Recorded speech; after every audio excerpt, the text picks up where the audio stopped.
Hello everyone. Today we are going to discuss paper 1.2। इस lecture में हमें सबसे पहले देखना है संज्ञा प्रकरण। ठीक है, तो इस लेक्चर में हम सबसे पहले संज्ञा प्रकरण देखने वाले हैं। तो शुरू करते हैं। तो सबसे पहले आपको पता होना चाहिए कि जो हमारा पेपर वन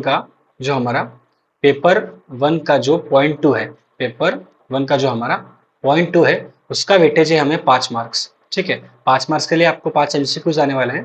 तो वही हम इसकी आज थ्योरी डिस्कस करेंगे और थ्योरी डिस्कस करते करते आपको बताएंगे कि किस तरह के क्वेश्चन आने वाले हैं आपको। तो शुरू करते हैं। जैसे पेपर वन के पॉइंट वन में भी आपको 5 MCQ आने वाले थे, वैसे ही पेपर वन के पॉइंट टू में भी आपको 5 MCQ आने वाले हैं। तो शुरू करते हैं। सबसे पहले डिस्कस करेंगे हम, ठीक है, संज्ञा प्रकरण। तो सबसे पहला सूत्र है हमारा संहिता या फिर संधि। संहिता या फिर संधि, संहिता को ही हम संधि बोलते हैं। ठीक है, संहिता को हम संधि बोलते हैं। तो सूत्र क्या है हमारा? सूत्र है हमारा परः सन्निकर्ष संहिता। परः सन्निकर्ष संहिता। जब दो वर्ण, देखो कैसे रहेगा, संधि और संहिता हम संधि चैप्टर में डिटेल में डिस्कस करेंगे। तो सबसे पहले बता देते कैसे होंगे ये। तो दो पद रहते, वो दो जब अत्यंत जवळ आते हैं, अत्यंत जवळ येणे याला मराठीत म्हणतात, और बहुत ही पास आना, इसको हिंदी में बोलेंगे। तो जब दो वर्ण बहुत ही पास आएंगे तब उन दोनों के बीच में संहिता होंगी या फिर होंगी संधि। ठीक है, तो डिस्कस करते हैं, देखते क्या डिफिनेशन है। सूत्र है हमारा पर सन्निकर्ष संहिता। वर्ण जब अत्यंत एक दूसरे के पास आते हैं उसे हम कहते हैं संहिता, संहिता को हम संधि कहते हैं। यहाँ लिखा है कि अत्यंत जवळ येणे म्हणजे मतलब ही बहुत ही पास आना। जब वर्ण एक दूसरे के बहुत ही पास आते हैं, उनके उनके जो मिलन होता है उसी को हम संहिता कहते हैं और संहिता को हम संधि कहते हैं। ठीक है, तो जैसे यहाँ लिखा है कि संहिता या फिर संधि। ठीक है, तो यहाँ पे लिखा है अभी कि सुधि प्लस उपास्य, सुधि प्लस उपास्य। तो यहाँ पे दो पद है हमारे, सुधि है और उपास्य है। तो यहाँ पे सुधि का ई जो है, सुधि का ई जो है और उपास्य का उ जो है, ये दोनों वर्ण बहुत ही ज्यादा पास में आ जाएंगे और इन दोनों के बीच में हो जाएंगी संधि, और आंसर हो जाएगा हमारा शुद्ध्युपास्य। संधि हो जाएंगी हमारी शुद्ध्युपास्य। ठीक है, सुधि प्लस उपास्य हो जाएंगे हमारा शुद्ध्युपास्य। ठीक है, तो ये हुई कि हमारे संधि। संधि को हम संहिता कहते हैं जब वर्ण एक दूसरे के बहुत ही ज्यादा पास आते हैं, उसी को हम संहिता या फिर संधि कहते हैं। जेव्हा वर्ण एक दुसऱ्याच्या खूप जास्त जवळ येतात तेव्हा आपण संहिता किंवा संधि असे म्हणतो। ठीक है, अभी देखते हैं नेक्स्ट। अभी देखना है हमें संयोग, अभी देखना है हमें संयोग। तो संयोग को कहते हैं हम जोड़ाक्षर, संयोग को कहते हैं हम जोड़ाक्षर। जोड़ाक्षर आपको पता होगा, अपने बचपन में पढ़ा होगा। जब जब एक के बाद एक, जब एक के बाद एक व्यंजन हो, ठीक है, जब व्यंजन हो एक के बाद एक और उसके बीच में स्वरों का व्यवधान ना हो, उनके बीच में स्वरों का व्यवधान ना हो। स्वर का व्यवधान मतलब स्वर व्यंजनों के बीच में डिस्टर्ब ना कर रहे हो, उसे हम कहते हैं संयोग, और संयोग को ही कहते हैं हम जोड़ाक्षर। ठीक है, डिस्कस करते हैं। जैसे हमारा एग्जाम्पल है कार्त्सन्य। हमारा एग्जाम्पल है कार्त्सन्य। यहाँ पे दिख रहा है आपको, पहले र आया है, फिर त आया है, फिर स आया है, फिर न आया है, फिर ये आया है। ठीक है, र आया है, त आया है, स आया है, न आया है और फिर आया है। इन दोनों के बीच में एक भी स्वर नहीं है। इन इन सभी के बीच में, इन सभी वर्णों के बीच में एक भी स्वर नहीं है। जब जब बस वर्ण एक जब बस व्यंजन एक दूसरे के बाद हो और उनके बीच में स्वरों का व्यवधान ना हो, उनके बीच में स्वरों का व्यवधान ना हो, स्वरों का डिस्टर्बेंस ना हो, उसी को हम कहते हैं संयोग। संयोग को ही कहते हैं हम जोड़ाक्षर। डेफिनेशन पढ़ेंगे। दो या फिर दो से अधिक व्यंजनों के बीच में अगर स्वरों का व्यवधान ना हो तो उससे ही हम जो एकत्र हमारे वर्ण आए, जो हमारे वर्ण पास पास में आए, उसी को हम संयोग ऐसे कहते हैं, और संयोग को ही हम जोड़ाक्षर ऐसे कहते हैं। ठीक है, हमने अभी दो टर्म देख लिया। एक को कहते हैं हम संधि, एक को कहते हैं हम जोड़ाक्षर। संधि को हम कहते हैं संहिता और संयोग को हम कहते हैं जोड़ाक्षर। ठीक है, संधि को हम कहते हैं संहिता और जो संयोग को कहते हैं जोड़ाक्षर। अब तक आपको क्लियर हो गया होंगे दो टर्म्स। ठीक है, अभी देखते हैं नेक्स्ट टर्म। नेक्स्ट, हाँ, तो अभी हमको पढ़ने हैं स्वरों के प्रकार। स्वर पता है ना आपको? तो उन्हीं स्वरों के प्रकार होते हैं तीन। कौन से? एक होता है ह्रस्व, एक होता है दीर्घ और एक होता है हमारा प्लुत। ठीक है, तो सूत्र देखते हैं। सूत्र लिखा है कि उकालो अच ह्रस्व दीर्घ प्लुत, उकालो अच ह्रस्व दीर्घ प्लुत, ऊश्च ऊश्च ऊश्च वह वाम काल इव कालो यस्य स्वच स्वच क्रमाद ह्रस्व दीर्घ प्लुत संज्ञा स्यात्। मतलब क्या? सबसे पहले आपको पता होना चाहिए कि तीन स्वरों के प्रकार होते हैं। कौन से? ह्रस्व, दीर्घ और प्लुत। ठीक है, अभी डेफिनेशन क्या दिया है देखो। ये जो ऊ है, ठीक है, हम डिस्कस करेंगे। सबसे पहले मेरे उच्चारण को देखना, ऊ, ठीक है। मैंने बोला ऊ मतलब ये, अभी मैं बोलूंगा ऊ, ऊ मतलब ये, और ऊ मतलब ये, ठीक है। मतलब क्या बोला मैंने, ऊ, मैंने बोला ऊ मतलब ये, मैंने बोला ऊ मतलब ये, मैंने बोला ऊ, तो इसको बोलेंगे ये, ठीक है। ये हमारा ह्रस्व, ये हमारा दीर्घ, और ये हमारा हमारा प्लुत। मतलब जितना टाइम, जितना वक्त ऊ के उच्चारण को लगता है, उतना वक्त ह्रस्व के उच्चारण को लगेगा। जितना वक्त ऊ के उच्चारण को लगता है, उतना ही वक्त दीर्घ के उच्चारण को लगेगा। जितना वक्त ऊ के उच्चारण को लगेगा, उतना वक्त प्लुत के उच्चारण को लगेगा। ठीक है, समझ गया होगा अब तो आपको कि उच्चारण काल के अनुसार, उच्चारण काल है ना, काल बताया मैंने आपको कि ऊ और ऊ, तो जैसे ह्रस्व को कम टाइम लगेगा, दीर्घ को थोड़ा ज्यादा टाइम लगेगा, और प्लुत को और ज्यादा टाइम लगेगा उच्चारण को। ठीक है, तो उच्चारण काल के अनुसार स्वरों के 3 प्रकार पड़ते हैं। कौन से, ह्रस्व, दीर्घ, प्लुत। ऊ और ऊ, या इन तीन उकार के उच्चारण के लिए जितना टाइम लगता है, उतना ही टाइम इन स्वरों के उच्चारण को लगता है। ठीक है, मतलब मैंने अभी एक बार रिपीट कर दूंगा फिर से। मतलब ऊ को जितना टाइम लगेगा, उतना ह्रस्व को टाइम लगेगा। ऊ को जितना टाइम लगेगा, उतना दीर्घ को टाइम लगेगा। और ऊ को जितना टाइम लगेगा, उतना टाइम हमारा प्लुत को लगेगा। ठीक है, तो ये हो गए हमारे 3 टाइप स्वरों के, ह्रस्व, दीर्घ और प्लुत। और उनको टाइम कितना लगता है, ह्रस्व को लगता है ऊ के इतना टाइम, दीर्घ को लगता है ऊ के इतना टाइम, और प्लुत को लगता है ऊ के इतना टाइम। ठीक है, तो इनके और टाइप पड़ते हैं। जैसे कैसे देखेंगे हम, जैसे ह्रस्व, जैसे ह्रस्व, इन स्वरों के उच्चारण के लिए एक मात्रा इतना टाइम लगता है, एक मात्रा इतना टाइम लगता है ह्रस्व के उच्चारण के लिए। दीर्घ के उच्चारण के लिए 2 मात्रा इतना टाइम लगता है, और प्लुत के उच्चारण के लिए हमें अर्ध मात्रा इतना टाइम लगता है।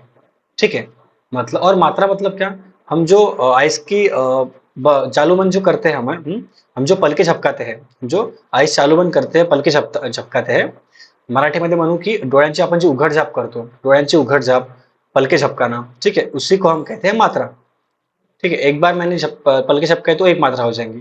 ठीक है, तो ह्रस्व स्वर के उच्चारण के लिए एक मात्रा इतना टाइम लगता है, ह्रस्व स्वर के उच्चारण के लिए एक मात्रा इतना समय लगता है। दीर्घ स्वर के उच्चारण के लिए 2 मात्रा इतना समय लगता है, और प्लुत स्वर के उच्चारण के लिए हमें लगता है अर्ध मात्रा इतना टाइम। ठीक है, क्या बोला मैंने, ह्रस्व के लिए एक मात्रा, ठीक है, एक मात्रा, दीर्घ के लिए 2 मात्रा, और प्लुत के लिए अर्धा मात्रा। ठीक है, प्लुत के लिए हमें लगता है अर्धा मात्रा इतना टाइम। ठीक है, अभी देखते हैं नेक्स्ट। तो अभी, हाँ, अभी हम पढ़ेंगे अनुनासिक। हम पढ़ेंगे अभी अनुनासिक। अनुनासिक पता है आपको, यमंगणनामा, जो हमने 1 2 3 4 5 टेबल पढ़े थे ना, तो जो 5वां टेबल था हमारा, उसी को हमने कहता है अनुनासिक। ठीक है, तो अनुनासिक की डेफिनेशन ऐसी है कि सूत्र क्या कहता है, सूत्र कहता है कि मुख, नासिका, वचनो, अनुनासिका, मतलब मुख और नासिका, इन दोनों को मिला के जो वर्ण उच्चारण होता है, उसी को हम कहते हैं अनुनासिक। या फिर देखते हैं डेफिनेशन कि मुख और नासिका, हमारा जो मुख और नासिका है, इन दोनों को मिलाकर जो हम जो वर्ण उच्चारते हैं, उसी को हम कहते हैं अनुनासिक। ठीक है, तो क्या डेफिनेशन है हमारी अनुनासिक की, अनुनासिक कौन से है?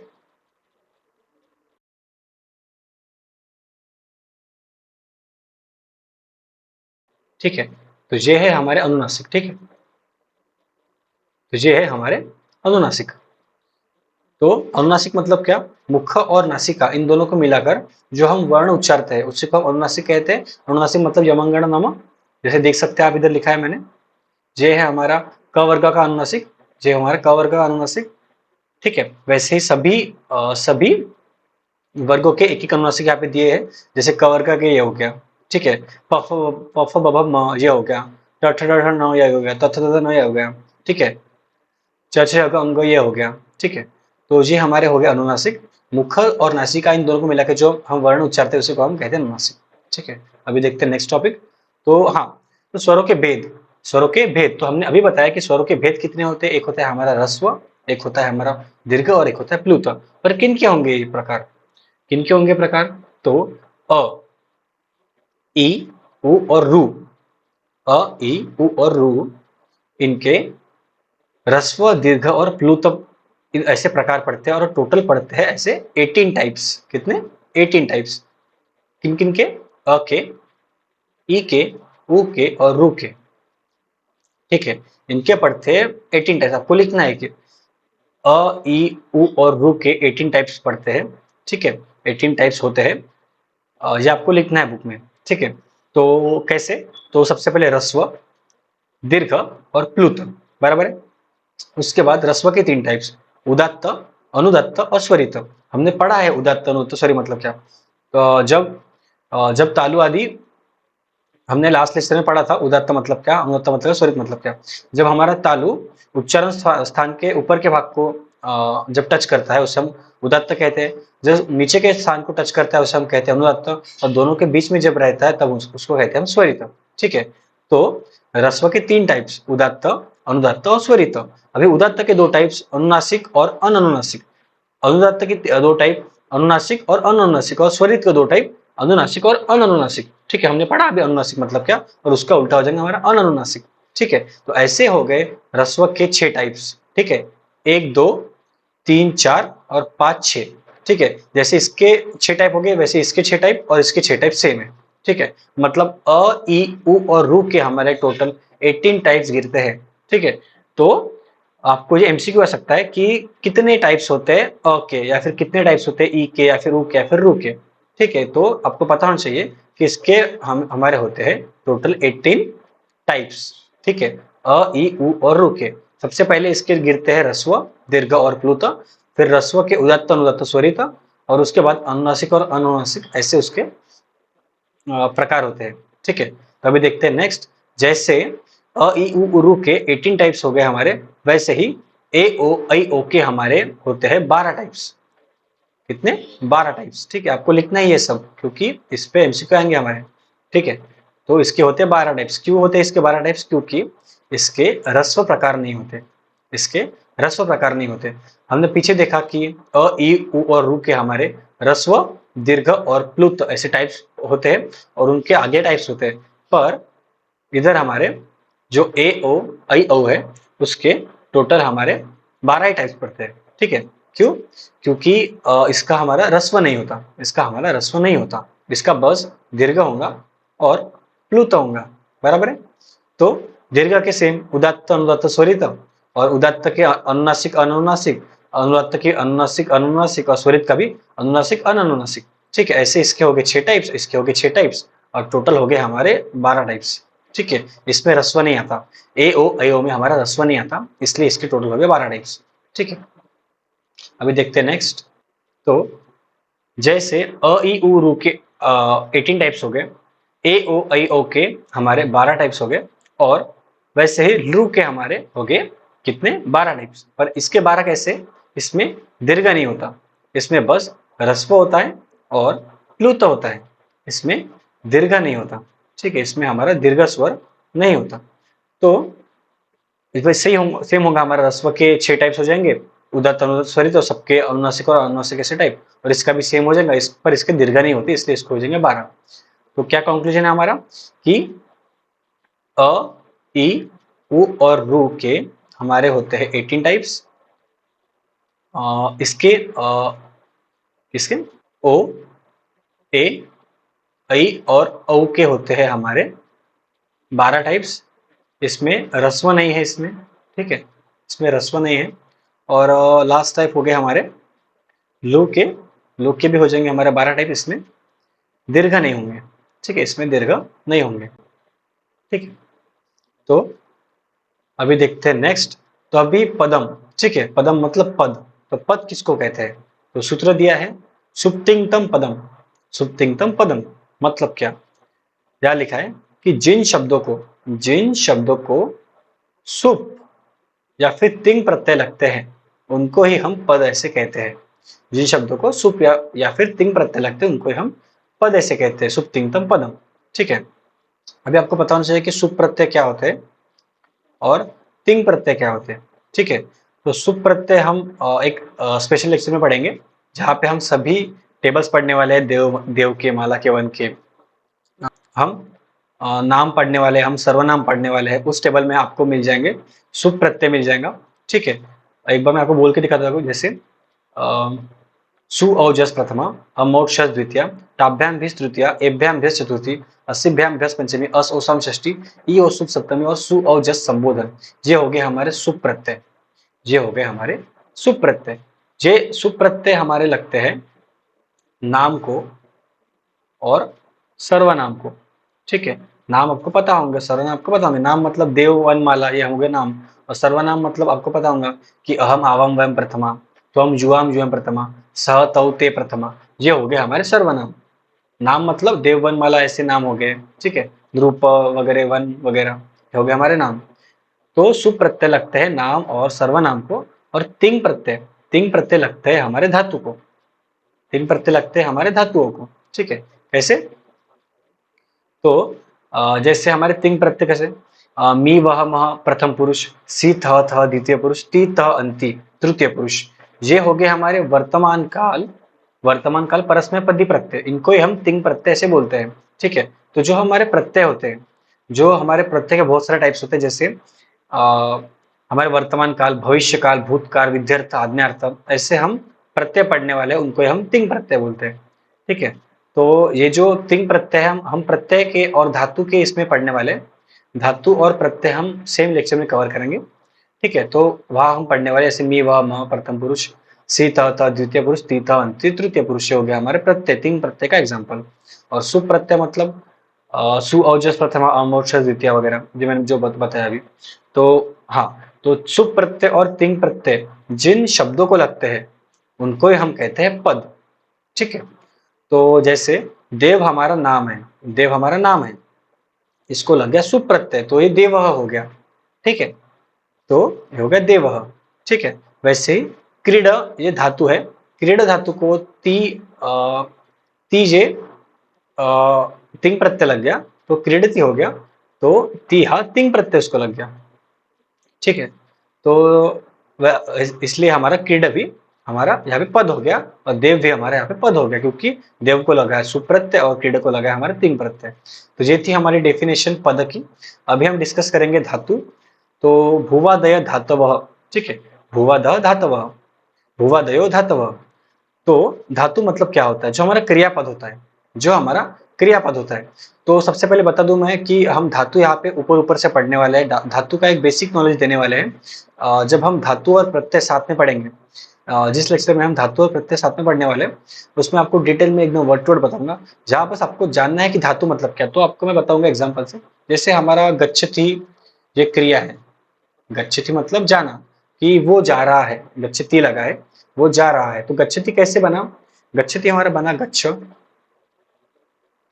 प्लस अविकरण प्लस ती।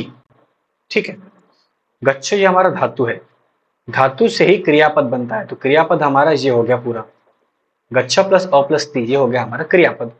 तो क्रियापद का जो मूल रूप रहता है, तो मूल रूप हमारा गच्छ है, क्रियापद का मूल रूप हमारा गच्छ है, तो गच्छ हमारा धातु हो गया। तो वहां पे वही लिखा है कि उनको ही धातु बोलते हैं, जो जो क्रिया दिखाते हैं, इनको ही हम धातु कहते हैं। ठीक है, और भू आ धातवः, इन जैसे जो भू इन जैसे जो क्रिया हम दिखाते हैं, उसको ही हम धातु ऐसे कहते हैं। जैसे पढ़, क्रीड, वद, कथ, लिख, गच्छ, ठीक है, वगैरह वगैरह। तो ये हमारे धातु है। ठीक है, लिख वगैरह ये हमारा धातु है। ठीक है, तो अभी कुछ देखते हैं स्पेशलिटीज धातु की। तो धातु धातु के वजह से क्रियापद का निर्माण होता है। ठीक है, धातु के वजह से क्रियापद का निर्माण होता है, और तब हमें पुरुष और वचन दिखने होते हैं। ठीक है, जैसे मैंने अभी तिंग प्रत्यय के बारे में डिस्कस किया कि मी वह मह प्रथम पुरुष, सी थ द्वितीय पुरुष, ती त अंति तृतीय पुरुष।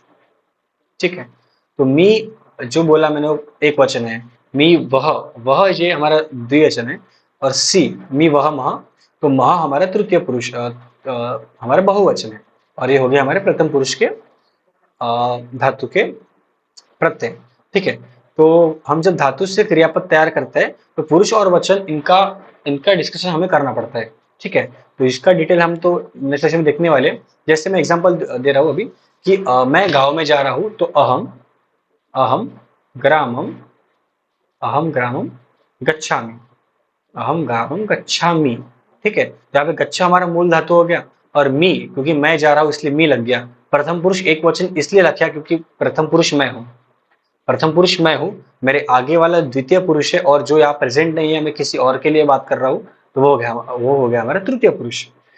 तो अगर मैं अकेला हूँ तो प्रथम पुरुष एक वचन, अगर हम दोनों साथ में खड़े हैं तो प्रथम पुरुष द्विवचन, और हम सब साथ में खड़े हैं तो प्रथम पुरुष बहुवचन।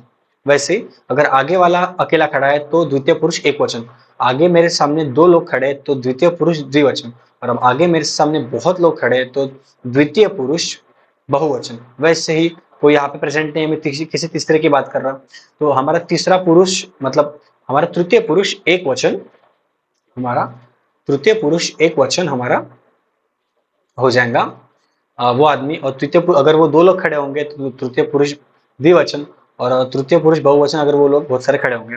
मैं आपको बताऊंगा, तो मैं आपको यहाँ पे एक बात बताऊंगा कि मराठी के लिए और हिंदी के लिए, तो मराठी के लिए यहाँ पे और हिंदी के लिए यहाँ पे जो मैंने अभी बोला कि प्रथम पुरुष द्वितीय पुरुष तृतीय पुरुष, प्रथम पुरुष द्वितीय पुरुष और तृतीय पुरुष जो बोला मैंने, वो बोला मैंने किन के लिए, वो बोला मैंने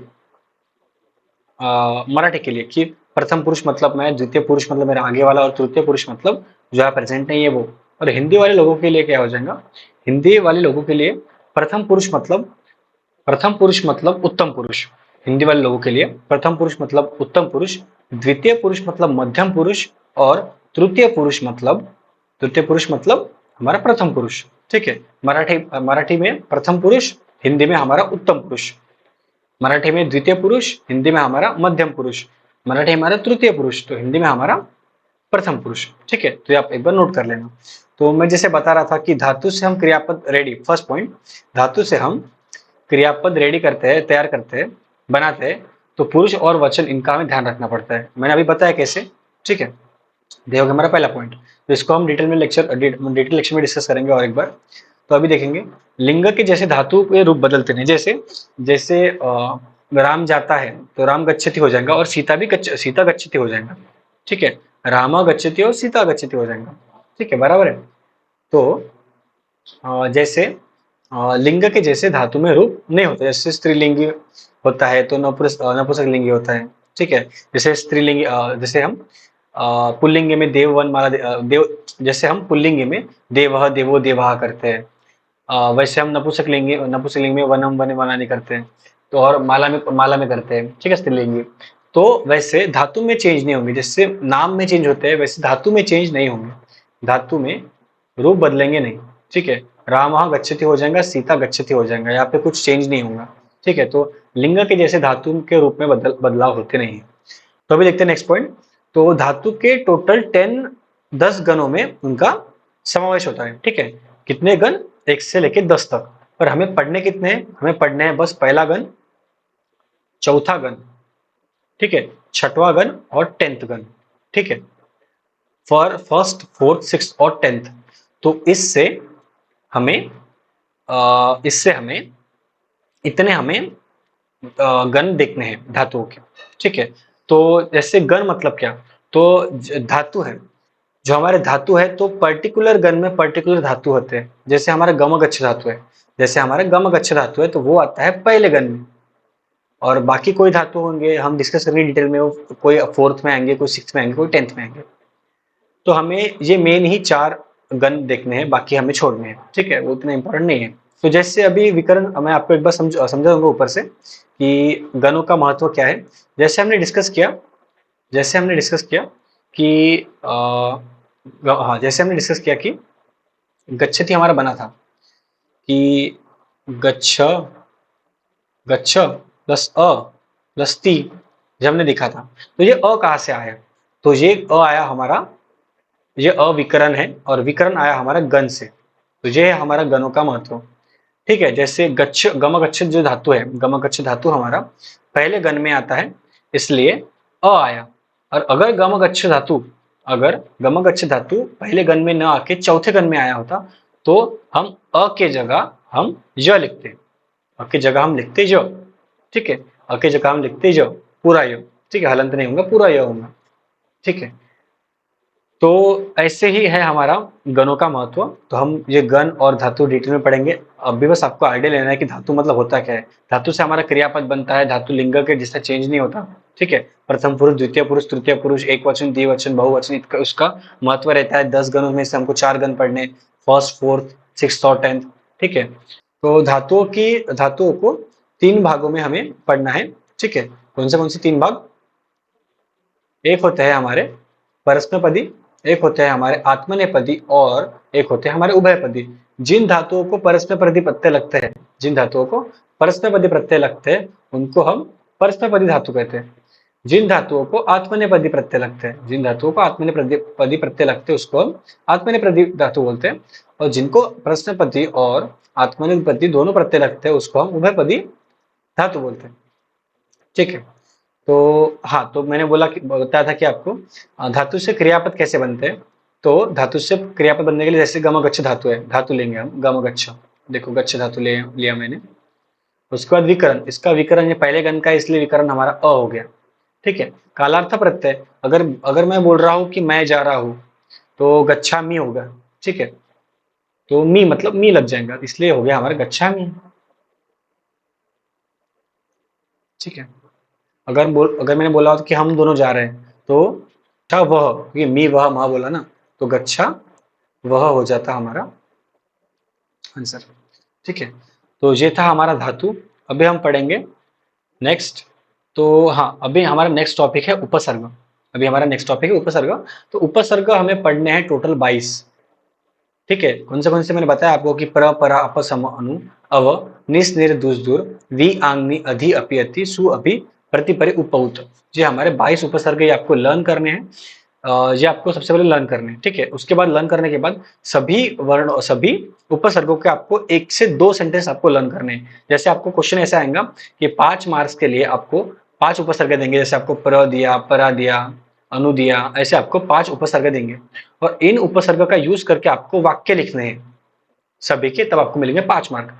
तो नेक्स्ट जो लेक्चर होगा हमारा, जो हमारा नेक्स्ट लेक्चर होगा, उसमें मैं उपसर्ग पढ़ाऊंगा और आपको वाक्य दूंगा लर्न करने को। बस आपको उतने ही वाक्य लर्न करने हैं। और जैसे क्वेश्चन दिखे आपको, क्वेश्चन तो आने वाला है उपसर्ग के लिए 5 मार्क का, ठीक है। 5 मार्क का सेपरेट वेटेज है उपसर्ग पे। तो जब 5 मार्क का वेटेज है और अगर आपको डायरेक्ट एमसीक्यू आने वाला है, तो आपको डायरेक्ट 5 वाक्य उस पर लिख के आने हैं, ठीक है। आपको डायरेक्ट रटने हैं वाक्य, ठीक है। मैं इजिएस्ट वाक्य दे दूंगा आपको, तो आपको करने हैं। तो नेक्स्ट लेक्चर में डिस्कस करेंगे उपसर्ग। अभी देखते हैं गुण। तो गुण मैंने पढ़ाया है ऑलरेडी संधि प्रकरण में, तो आपको एक बार रिवाइज करके दूंगा कि एक होता है हमारा संज्ञा सूत्र और एक होता है हमारा अधिकरण सूत्र। तो ये है हमारा संज्ञा सूत्र। संज्ञा सूत्र कौन सा? अदेंग गुण। और आद गुण है हमारा अधिकरण सूत्र। अधिकरण जो सूत्र होता है, अधिकरण सूत्र हमारा मेन सूत्र होता है, ठीक, किसी भी संधि का। अधिकरण सूत्र हमारा मेन सूत्र होता है किसी भी संधि का, ठीक है। और जो संज्ञा सूत्र होता है, और संज्ञा सूत्र हमें बताता है टर्मिनोलॉजी। संज्ञा सूत्र बताता है हमें टर्मिनोलॉजी किसका? उस संधि की बताते हैं हमें टर्मिनोलॉजी कौन? संज्ञा सूत्र। तो अदेंग गुना, अदेंग गुना मतलब क्या? अदेंग गुना मतलब अ और एंग प्रत्याहार। एंग मतलब ए और ओ, इन तीनों को हम कहते हैं गुण। इन तीनों को हम कहते हैं गुण। तो ये है हमारा अदेंग गुण का मतलब। अदेंग गुण मतलब अत और एंग, अत और एंग। तो अत मतलब अत मतलब रस्व अ, एंग मतलब एंग प्रत्याहार। एंग प्रत्याहार में हमारे ए और ओ आते हैं। तो इन तीनों को मिला के हम कहते हैं गुण। तो ये हो गया हमारा अदेंग गुण का मीनिंग। और आद गुण, आद गुण का मीनिंग यह भी हमारा अधिकरण सूत्र है, मेन सूत्र है, जो हमें बताता है क्या करना है इस संधि में। तो मैं बताता हूँ इसमें। इसमें आपको ना क्या अ और या फिर आ और ई या फिर बड़ी ई, ठीक है, छोटी ई और बड़ी ई मिला के आपका हो जाएगा ए। यह है इसका मीनिंग, ठीक है। अ या फिर आ मिला और ई मिला के, ठीक है। मतलब जैसे अ के साथ अगर ई आ गई या फिर अ के साथ छोटी ई आ गई तब भी ए बनेगा, आ के साथ ई आ गई तब भी ए बनेगा, और आ के साथ छोटी ई आ गई तब भी हमारा ए ही बनेगा, ठीक है।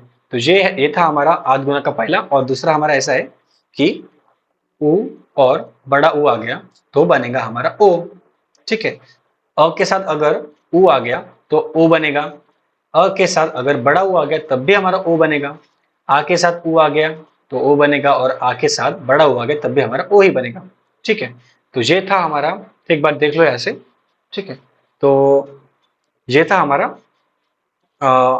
अधिक गुना का ये था हमारा आद गुना का मतलब। अधिक गुना का मतलब, अधिक गुना हमारा संज्ञा सूत्र है जो हमने जिसने हमें बताया कि अ ए और ओ हमारे गुना है, और अ और आ और ई मिला के हमारा ए होता है, आ और उ मिला के हमारा ओ होता है।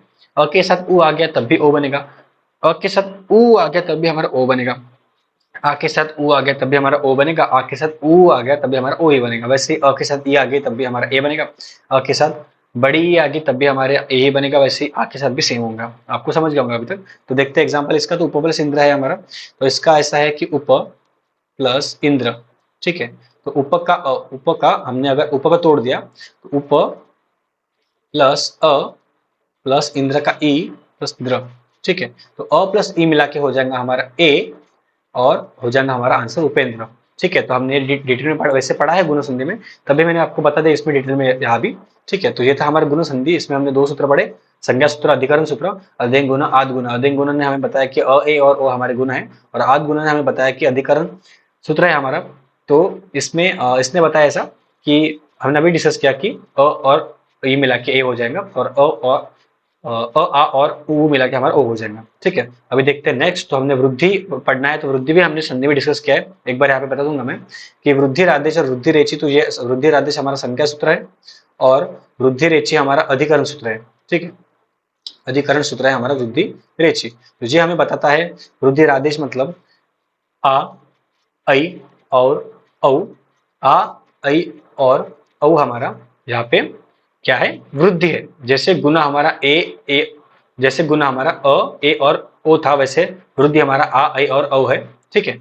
तो ये हो गया हमारा वृद्धि राधेश। और वृद्धि रेचि मतलब कुछ नहीं, वृद्धि रेचि मतलब ये हमारा अधिकरण सूत्र जो मेन सूत्र है हमारा, ये हमें बताता है कि अ प्लस ए मिला के हमारा हो जाएगा ऐ, और अ प्लस ओ मिला के हो जाएगा हमारा औ, ठीक है। अ प्लस ए हमारा ऐ हो जाएगा, या फिर आ प्लस ए भी हमारा ऐ ही हो जाएगा, और यहाँ पे ऐ होगा तब भी चलेगा, अ की जगह, ठीक है। अ और आ यहाँ चलेगा, और ओ और औ भी यहाँ पे चलेगा, ठीक है। मतलब अ प्लस ए हमारा ऐ हो जाएगा, आ प्लस ऐ भी हमारा ऐ हो जाएगा, ठीक है। देखते हैं एक बार कैसे। अ प्लस ए हमारा ऐ हो जाएगा, अ प्लस ऐ भी हमारा ऐ होगा, आ प्लस ए हमारा ऐ होगा, आ प्लस ऐ भी हमारा ऐ होगा, अ प्लस ओ हमारा औ होगा, अ प्लस औ भी हमारा औ होगा, औ प्लस सॉरी आ प्लस ओ हमारा औ होगा, और आ प्लस औ भी हमारा औ होगा, ठीक है। अब एग्जांपल ऐसा है कि कृष्ण प्लस एकत्वम, कृष्ण प्लस एकत्वम, ठीक है। तो जो हमारा कृष्ण है, तो कृष्ण को हमने कृष्ण और अ में तोड़ दिया, कृष्ण हमने कृष्ण और अ में तोड़ दिया, तो ये अ और एकत्व का ए हमारा हो जाएगा ऐ, हो जाएगा हमारा ऐ हो जाएगा, ठीक है। और कृष्ण एकत्वम हो जाएगा हमारा आंसर, ठीक है। आपको समझ गया होगा। और नहीं समझा तो आपको ये डिटेल में देखना है संधि चैप्टर में, ठीक है, वहां मैंने पढ़ा है मैंने। तो अभी देखते हैं नेक्स्ट। तो नेक्स्ट हमें देखना है इत, ठीक है। तो अभी हम संज्ञा संज्ञा प्रकरण के कुछ इंपॉर्टेंट सूत्र देखेंगे। तो इत, तो इत मतलब क्या, तो इत का सबसे पहले सूत्र देखेंगे, सूत्र हमारा है हलंत्यम। हलंत्यम मतलब क्या, आपने पढ़ा होगा कि जैसे मैंने हलन कर दिया किसी को भी, ठीक है, मतलब आधा हो जाएगा, ये हो गया हमारा पुराना। पुराना मतलब आधा न प्लस अ हो जाएगा हमारा पुराना, बराबर है। और आधा न मतलब बस आधा न, इसमें हमारा अ नहीं होगा। पूरे न में आधा न और अ होता है, और आधे न में हमारा बस आधा नहीं होता है, ठीक है। तो हलंत में हमारा सूत्र है, तो जो हलंत वाले जो हलंत वाले वर्ण रहते हैं, जो हमारे हलंत वाले वर्ण रहते हैं, उसी को हम कहते हैं इत संज्ञक, इत संज्ञा, ठीक है। इत संज्ञा किसको होती है, इत संज्ञा होती है उसी को जो रहते हैं हमारे हलंत्य। तो न हमारा हलंत है तो उसको रहेंगे हमारी इत संज्ञा। तो उपदेश्य अंत अंत्यम हलित स्यात्, वृत्ति ऐसी है कि उपदेश अंत्यम हलित। उपदेश मतलब ने क्या, जो हमने पढ़ा कि अ उण रुल्लक ए औंग अ औच है वर्टलन, जो हमने पढ़ा हमारे सूत्र में। जैसे हमने पढ़ा कि अ उण, जैसे हमने पढ़ा कि अ ई उण, तो अगर आपको बोला कि इसमें से इत संज्ञक बताओ, तो आपको बोलना है कि इत संज्ञक हमारे यहाँ पे न है। या फिर हमने रुल्लुक पढ़ा, तो आपको बोला कि रुल्लुक में बताओ कि इत संज्ञक कौन सा, तो हमारा क है रुल्लुक का इत संज्ञक, ठीक है। तो उपदेश मतलब आद्य व्याकरणांनी सांगितलेले नियम या फिर उच्चारण, मतलब वही जो अयुण रुल्लुक वगैरह है। तो महाराष्ट्र जो है हमारे, उनके जो एंड के शेवटचे व्यंजन लिहिलं आहे, यहाँ पे लिखा है कि शेवटचे व्यंजन मतलब जो एंड के हमारे जो आखिरी के हमारे व्यंजन होते हैं उसी को हम कहते हैं इत। ठीक है, उसी को हम कहते हैं इत संज्ञक वर्ण। ठीक है, जैसे अई उण, जैसे अई उण है, उसका जो न होगा, जो न होगा हमारा, उसी को हम इत संज्ञक बोलेंगे। ठीक है, समझ गया होगा आपको कि इत मतलब क्या, जो हमारा हलंत है, जो हमारा हलंत है उसी को हम कहेंगे इत संज्ञक। ठीक है, तो अभी देखते हैं नेक्स्ट। ठीक है, तो जैसे यहाँ पे वही लिखा है कि इत संज्ञक के बारे में कि इत संज्ञक मायासूत्र की जो आखिर का वर्ण होता है पाय मुड़ा हुआ। ठीक है, इसको उन्होंने पाय मुड़ा हुआ कहा है, ये उन्होंने बोला कि इसका पाय मुड़ा हुआ है। ठीक है, ऐसे संज्ञा उन्होंने दी है। तो पाय मुड़ा हुआ जो वर्ण है हमारा, उसी को उन्होंने कहा है इत संज्ञा। और प्रत्याहार करते वक्त उसका लोप होता है, उस ऐसा बताया उन्होंने। जैसे हम देखेंगे कि अगर बोला किसी ने कि अक प्रत्याहार बताओ, किसी ने बोला हमें कि अक प्रत्याहार बताओ, तो अक प्रत्याहार कैसे बनेगा। तो आपको पता है कि अक प्रत्याहार में जो हमारे इत संज्ञक होते हैं, अक प्रत्याहार में हमारे जो इत संज्ञक होते हैं, जो हमारे हलंत वाले होते हैं, जो ये डैश वाले नहीं, क्या उसको हम करते हैं गायब। ठीक है, तो जैसे अक में कौन से आते हैं, अ इ उण रुल्लुक। तो तो क्या आएगा अक प्रत्याहार में वर्ण, अ ई उ न आएगा कि नहीं, न हो जाएगा हमारा गायब। अई गुणा है ना, उसका जो न है, उसका जो न है, उ के बाद जो न आएगा उसको हम कर देंगे गायब। फिर आएगा हमारा रू, लू और क। तो ये हो गया हमारा अक प्रत्याहार, ये हो गया हमारा अक प्रत्याहार। ठीक है, उसमें कौन से वर्ण आ गए, अ आ गया, ई आ गया, उ आ गया, रू लू और क आ गया। ठीक है, तो इसमें हमारा जो बीच के जो हमारे इत संज्ञक आएंगे उसका हो जाएगा लोप। तो यहाँ वही लिखा है कि प्रत्याहार करते समय वो लोप, उसका लोप हो जाता है। तो यहाँ पे लोप हो गया ना, न जो था हमारा उसका लोप हो गया ना, तो वो हो गया। और प्रत्याहार के अंत में होता है, वो प्रत्याहार के अंत में होता है। यहाँ दिख रहा है आपको कि जो क है हमारा वो प्रत्याहार के अंत में आ गया ना। तो ये हमारा प्रत्याहार के 3 पॉइंट है कि ये इत संज्ञक मतलब जो हमारा हलंत वाला होता है वो वर्ण, पहला पॉइंट। दूसरा पॉइंट, ये प्रत्याहार करते समय जो बीच के इत संज्ञक आते हैं उसका हम लोप कर देते हैं। और पॉइंट 3 हमारा ऐसा है कि प्रत्याहार के एंड में ये रहता है। जैसे हमारा क है वो प्रत्याहार के एंड में आ गया, बीच का लोप हो गया, मतलब न हमारा बीच का लोप हो गया। और ये सूत्र का हलंत वाला वर्ण होता है। तो आपको समझ गया होगा इत संज्ञक मतलब क्या। अभी देखते हैं नेक्स्ट। नेक्स्ट हमारा है लोप। तो लोप मतलब क्या, लोप का सूत्र ऐसा है, लोप का सूत्र है अदर्शनम लोप। लोप मतलब अदर्शनम, अदर्शनम मतलब ना दिखना, ना दिखना मतलब लोप हो जाना, मतलब जो पहले उपस्थित था और उसके बाद वो गायब हो गया, गायब होना है मतलब अदर्शन हो जाना। तो अदर्शन लोप उसका सूत्र है। और प्रसक्तस्य अदर्शनम लोप उसकी वृत्ति है। प्रसक्तस्य, प्रसक्तस्य अदर्शन लोप उसकी वृत्ति है। तो अर्थ क्या है, प्रसक्त मतलब व्याकरण शास्त्र के अनुसार जो प्रेजेंट वर्ण है उसका गायब हो जाना, दिसेनासे होऊन जाने म्हणजे गायब हो जाना उसका, उसको ही हम कहते हैं लोप। ठीक है, तो लोप अभी किसका होता है, हमने बात कर ली लोप, अदर्शनम लोप मतलब लोप मतलब गायब होना, पर लोप लोप होता किसका है, तो बताएंगे हमें नेक्स्ट सूत्र। लोप होता है हमारा किससे, तस्य लोप। तस्य मतलब उसका, उसका लोप हो जाएगा। तो उसका किसका, उसका मतलब इत संज्ञक का, उसका मतलब इत संज्ञक का। सबसे पहले हमने पढ़ा इत संज्ञक का हलंत्यम ये सूत्र। उसके बाद हमने पढ़ा लोप का सूत्र अदर्शनम लोप मतलब गायब होना। अभी देख रहे हैं हम किस कौन गायब होगा, तो तस्य लोप। तो तस्य लोप सूत्र बताता है हमें कि इत संज्ञक लोप गायब हो जाएंगे। तो त्याचा, त्याचा मतलब कोणाचा, उसका मतलब इत संज्ञक का हमें हमारा लोप हो जाएगा। ठीक है, तो और कब होगा लोप हमारा, लोप कब होगा हमारा, प्रत्याहार करते समय। जो हमने लोप किया ना, प्रत्याहार करते समय जब हमने न को गायब किया था उसको ही बोलेंगे हम लोप करना। ठीक है, तो अभी देखते हैं नेक्स्ट। तो अभी देख रहे हैं हम कि प्रत्याहार बनते कैसे। तो प्रत्याहार मैंने बताया आपको प्रत्याहार कैसे बनते हैं। तो जैसे मैंने बोला अक प्रत्याहार हमारा बना। ठीक है, अक प्रत्याहार में हमारे कौन से वर्ण आ गए, अ ई उ और लू, लू और क। तो प्रत्याहार ऐसे बनते हैं कि हमारे दो वर्ण दिख रहे हैं आपको, प्रत्याहार में आपको दो वर्ण दिखेंगे। तो जो हमारा पीछे का वर्ण रहता है वो आपको हमेशा इत संज्ञक दिखेगा, किसी का भी, फिर वो अय उण का रहो, रुल्लुक का रहो, अय उं का रहो, या फिर अय औच का रहो, या फिर किसी का रहो। तो जो हमारा पीछे का रहेगा वो आपको हमेशा, वो आपको हमेशा इत संज्ञक दिखेगा। और जो हमारा आगे का जो वर्ण है वो आगे का कोई भी वर्ण हो सकता है। तो ये हमारा कोई भी वर्ण हो सकता है इत संज्ञक को छोड़ के। ठीक है, मतलब मैं ऐसा बोल रहा हूं कि दो वर्ण रहेंगे, वर्ण वन और वर्ण सेकंड प्रत्याहार में। तो हमारा जो वर्ण रहेगा सेकंड वो बस ओनली बस ये रहेगा क्या, इत। और जो हमारा पहला वर्ण रहेगा वो इत को छोड़कर कोई भी वर्ण रहेगा। ठीक है, तो यहाँ पे वही लिखा है कि माहेश्वर सूत्र जो लिखा है हमारा, उसमें जो पहला वर्ण है, पहला वर्ण वो इत संज्ञक का छोड़ के रहेगा, और जो सेकंड वर्ण है हमारा, तो वो इत संज्ञक रहेगा और उसको मिलाकर हमारा बनेगा प्रत्याहार। ठीक है,